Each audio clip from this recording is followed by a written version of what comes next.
Assalamualaikum warahmatullahi wabarakatuh. Perkenalkan, nama saya Muhammad Zikri Hidayat. Saya dari jurusan Komunikasi Penyiaran Islam KPI 1C semester 1. Nah, di sini saya akan mempresentasikan salah satu tugas dari mata kuliah, yaitu pengantar ilmu komunikasi, dengan judul presentasi perkembangan komunikasi manusia dari periode ke periode.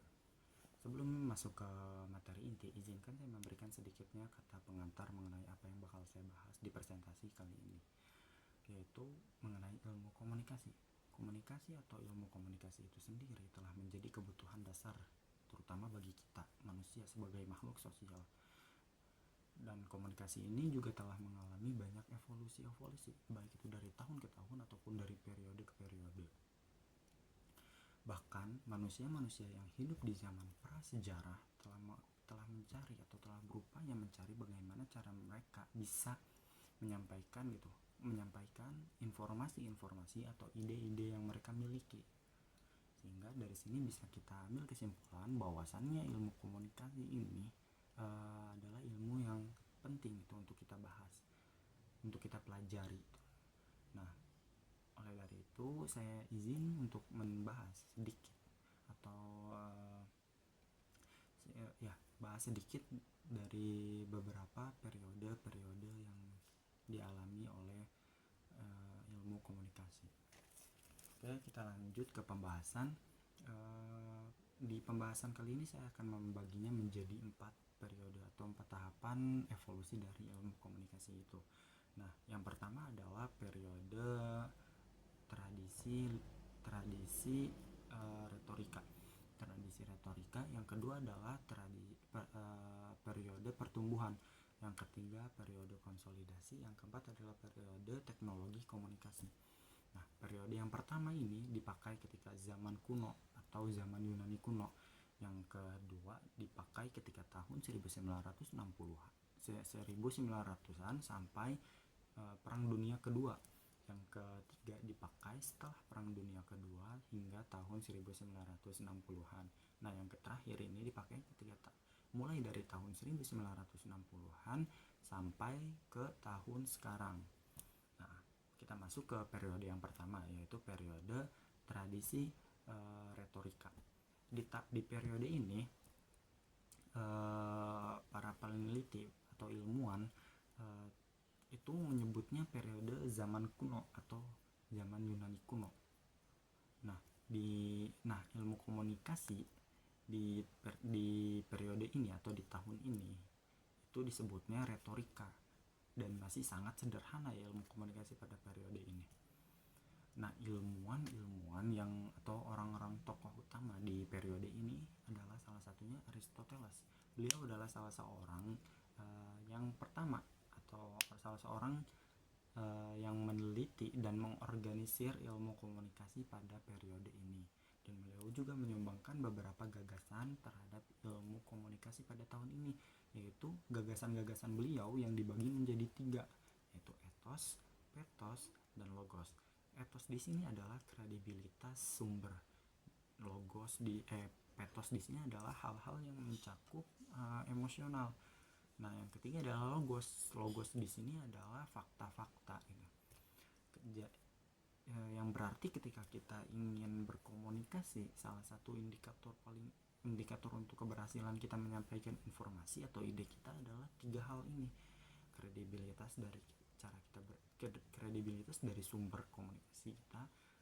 Yang kedua adalah emosional, bagaimana cara kita bisa merangsang emosi dari lawan bicara kita gitu. Nah, yang terakhir adalah bagaimana cara kita menyampaikan fakta-fakta atau menyampaikan informasi-informasi yang ingin kita sampaikan kepada lawan bicara kita.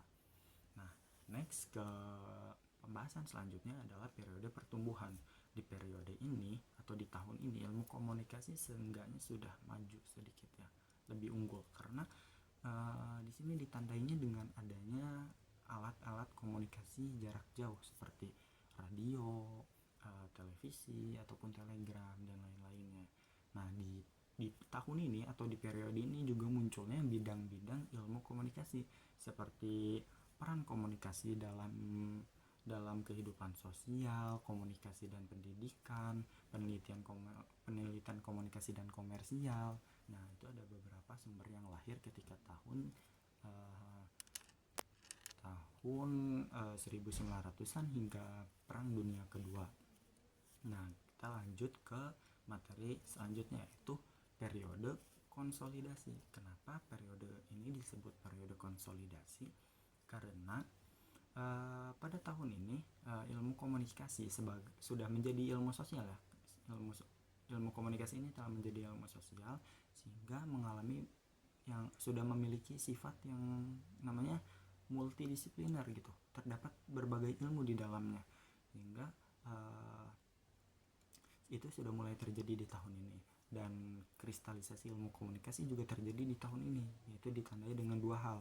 Yang pertama adalah banyaknya perbedaan istilah-istilah ya. Banyaknya perbedaan istilah-istilah yang dipakai pada tahun ini, yang dipakai serentak itu pada tahun ini. Jadi munculnya berbagai bahasa dari berbagai daerah. Nah, yang kedua itu mulai banyaknya terbit buku-buku yang menjelaskan mengenai dasar-dasar komunikasi dan proses komunikasi itu. Nah, kita lanjut ke periode yang terakhir. Di periode yang terakhir ini ilmu komunikasi sudah mulai sangat tinggi ya, sudah mulai ada kemajuan gitu, karena sudah masuk era digital juga.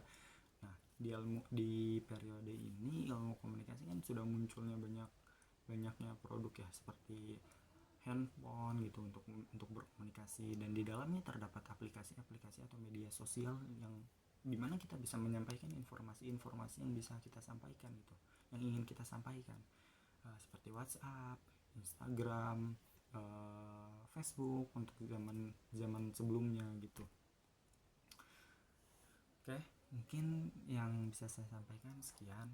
Untuk kesimpulan, bisa kita ambil kesimpulan dari beberapa periode-periode yang telah dilalui oleh ilmu komunikasi ini adalah begitu penting ya ilmu komunikasi untuk kita pelajari, karena menurut saya ilmu komunikasi ini adalah ilmu yang kemungkinan bakal terus berkembang seiring berjalannya zaman dan teknologi itu. Maka seperti nenek moyang kita atau orang-orang yang hidup di zaman prasejarah, kita bakal terus mencari cara bagaimana cara kita efektif dan dalam menyampaikan informasi-informasi dan gagasan-gagasan ataupun inovasi-inovasi yang kita sampaikan gitu. Nah, mungkin sekian yang bisa saya sampaikan. Apabila ada salah kata ataupun tidak lancarnya dalam berbicara,